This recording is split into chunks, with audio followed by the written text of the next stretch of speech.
Hello friends, मैं तमन्ना परवीन आ गई हूँ फिर से आप लोगों के लिए एक नई वीडियो लेकर।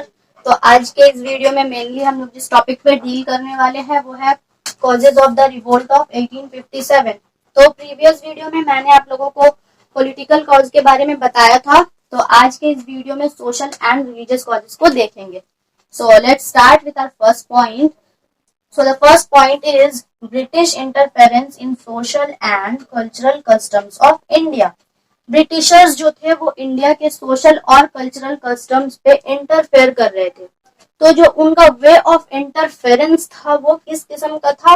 वो कुछ इस तरह था कि उस वक्त की जो क्रिश्चियन मिशनरीज थी वो फोर्सफुल मेथड को यूज करके क्रिश्चियनिटी को इंडिया में स्प्रेड कर रही थी।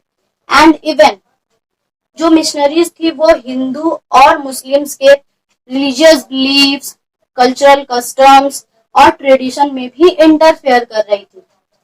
और बहुत सारी स्ट्रेटजीज को यूज करके वो लोग चाह रहे थे कि जितने भी इंडियंस हैं सारे के सारे क्रिश्चियनिटी में कन्वर्ट हो जाए। तो उनका स्ट्रेटेजी कैसा था? फॉर एग्जाम्पल हम लोग देखते हैं, अगर कोई छोटे बच्चे होते हैं और वो पढ़ाई करना नहीं चाहते हैं या फिर कुछ काम करना नहीं चाहते हैं, तो उनके जो पेरेंट्स होते हैं या फिर टीचर्स होते हैं वो क्या करते हैं कि बच्चों को बोलते हैं, बच्चे अगर तुम आज अच्छे से पढ़ाई किए तो तुमको ये रिवॉर्ड दिया जाएगा, तुमको चॉकलेट देंगे या फिर टॉयज मिलेगी। तो इस तरह से बच्चों के अंदर एक लालच जगाते हैं कि बच्चे पढ़ाई कर ले।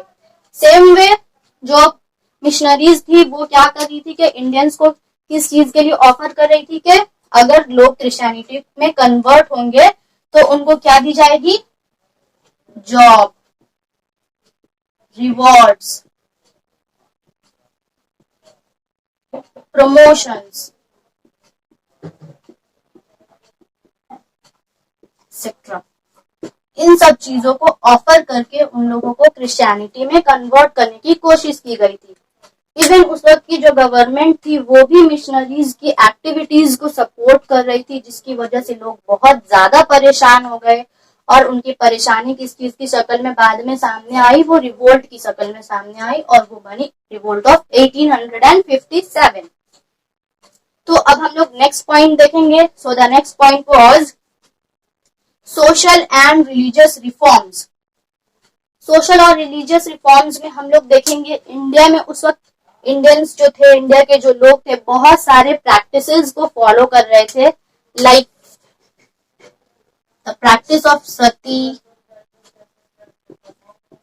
चाइल्ड मैरिज,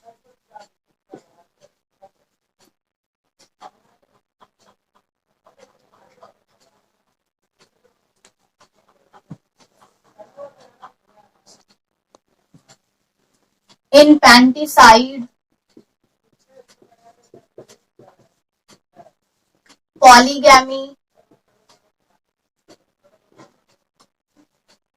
तो इंडियंस जो थे ये सारे प्रैक्टिसेस को फॉलो कर रहे थे। सती, जैसा कि आप लोग जानते हैं, सती हम लोग किसको बोलते हैं कि अगर उस वक्त किसी औरत के हस्बैंड की डेथ हो जाती थी तो उसको भी उसके हस्बैंड के साथ जिंदा जला दिया जाता था। चाइल्ड मैरिज, बच्चों की शादी करवा दी जाती थी। तो इस तरह के कुछ प्रैक्टिसेस थे जिसको फॉलो किया जा रहा था। तो ब्रिटिशर्स ने क्या किया? इन सारे प्रैक्टिसेस को अबॉलिश कर दिया। अभी के टाइम पे हम लोग देखेंगे, according to me and I think according to all of you, ये सारे प्रैक्टिसेस सही नहीं है, गलत लगते हैं, सुनकर गलत लगते हैं। बट उस वक्त के लोग जो थे इस अबॉलिशन की वजह से सोचने लगे कि जो ब्रिटिशर्स है वो अननेसेसरीली तौर पर उनके रिलीजियस मैटर पे इंटरफेयर कर रहे हैं, उनके सोशल ऑर्डर को डिस्ट्रॉय करने की कोशिश कर रहे हैं। तो इस तरह से वो लोग क्या हुए कि ब्रिटिशर्स के अगेंस्ट में आ गए और ये रिवोल्ट की वजह बन गई। सो हम लोग अब थर्ड पॉइंट में आते हैं। थर्ड पॉइंट है resentment among the Hindu and Muslim priest.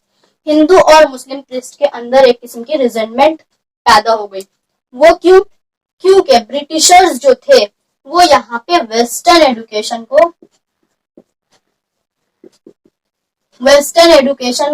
और वेस्टर्न कल्चर को स्प्रेड करना शुरू कर दिए।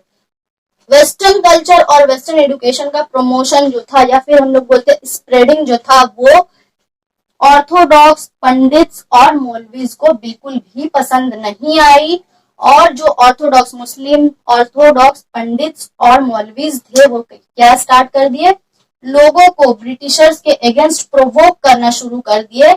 एंड वो जो प्रोवोकेशन थी वो एट द एंड रिवोल्ट की शक्ल इख्तियार कर ली और वो रिवोल्ट बनी 1857 की रिवोल्ट। तो अब हम लोग अपने चौथे पॉइंट पे आते हैं। So the fourth point, introduction of new laws. बहुत सारे न्यू लॉज का इंट्रोडक्शन हुआ था उस वक्त में, जिसमें हम लोग देखते हैं मेनली कि अगर कोई भी लैंड होती है उसमें गवर्नमेंट टैक्स को इम्पोज करती है। तो उस वक्त क्या हुआ था कि जो टेम्पल की लैंड थी और फिर मॉस्क की लैंड थी उसमें भी गवर्नमेंट ने टैक्स को इम्पोज कर दिया था, जिसके वजह से लोगों की रिलीजियस सेंटिमेंट को हर्ट कर रहा था ये चीज कि मॉस्क या फिर टेम्पल्स पे टैक्स आयद नहीं की जानी चाहिए। बट गवर्नमेंट ने उन लैंड पे भी टैक्स को इम्पोज कर दिया, जिसके वजह से लोगों ने ये सोचना शुरू किया कि अब गवर्नमेंट का भी झुकाव जो है वो क्रिश्चियनिटी की तरफ है। वो भी चाह रही है कि लोग जो है वो क्रिश्चियनिटी में कन्वर्ट हो जाए। तो ये भी एक रीजन बनती है रिवोल्ट की। Lastly we will see ill treatment of the Indians. उस वक्त ब्रिटिशर्स जो थे वो रूलिंग क्लास को बिलोंग कर रहे थे। अब वो रूलिंग क्लास को बिलोंग कर रहे थे तो वो खुद को बहुत ज्यादा सुपीरियर समझने लगे और इंडियंस के साथ उनका जो बिहेवियर था, उनका जो ट्रीटमेंट था वो बहुत ज्यादा बेकार था। वो इंडियंस की मोस्ट ऑफ द टाइम वो इंडियंस की इंसल्ट कर देते थे एंड उनको ह्यूमिलिएट भी करते थे बहुत टाइम पे। And they used to call them niggers and swines. So in short we can say जो उस वक्त जैसे भी सर्कमस्टांसेस थे, लाइक फोर्सफुली क्रिश्चियनिटी में लोगों को कन्वर्ट किया जाना या फिर इंडियंस के जितने भी रिलीजियस कस्टम्स है और फिर सोशल ऑर्डर को डिस्ट्रॉय करना, ये सारी चीजों की वजह से उस वक्त के लोगों के अंदर एक किस्म की अनरेस्ट पैदा हो गई और उस अनरेस्ट को खत्म करने के लिए लोग जो है they started the revolt and that revolt is popularly known as the revolt of 1857. So ये थे कुछ सोशल और रिलीजियस कॉजेज। नेक्स्ट वीडियो में हम लोग इकोनॉमिक कॉजेज को देखेंगे। तो गाइज अगर आपको मेरी ये वीडियो पसंद आई हो तो please do like share and subscribe. मैं मिलती हूँ आप लोगों को अपनी अगली वीडियो में। Thank you.